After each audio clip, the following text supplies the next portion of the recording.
తెలంగాణ రైతులు ఆశగా ఎదురుచూస్తున్న రైతు భరోసా స్కీమ్పై రేవంత్ రెడ్డి సర్కార్ కీలక ప్రకటన చేసింది.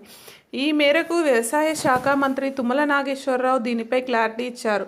తెలంగాణలో సాగు చేసే రైతులకు మాత్రమే రైతు భరోసా ఇవ్వాలన్నది సీఎం ఉద్దేశమని తెలిపారు. అయితే రైతు భరోసా పథకాన్ని పంట రుణమాఫీ తర్వాతే ప్రారంభిస్తామని మంత్రి స్పష్టం చేశారు.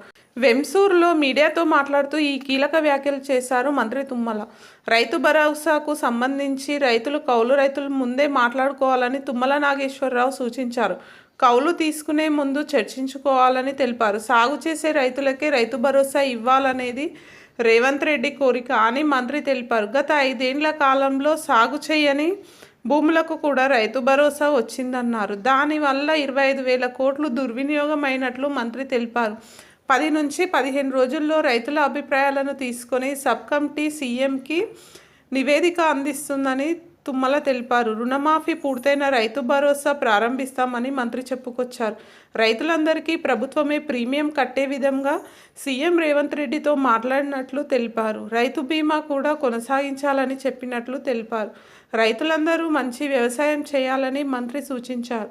భవిష్యత్తులో ఫామ్ ఆయిల్ని ఎగుమతి చేసే స్థాయికి తీసుకెళ్లాలని తెలిపారు. ఫామ్ ఆయిల్కు 17,000 రూపాయలు మద్దతు ధర ఇవ్వాలని కేంద్రంతో మాట్లాడినట్టు పేర్కొన్నారు. ఫామ్ ఆయిల్ పండించేలా రైతుకు భరోసా కల్పిస్తామని మంత్రి తెలిపారు. కాగా ఆర్థిక పరిస్థితి ఏమాత్రం బాగోలేకపోయినా ఆగస్టు 15వ తేదీలోపు 30,000 కోట్ల రుణమాఫీ చేయబోతున్నట్లు మంత్రి స్పష్టం చేశారు.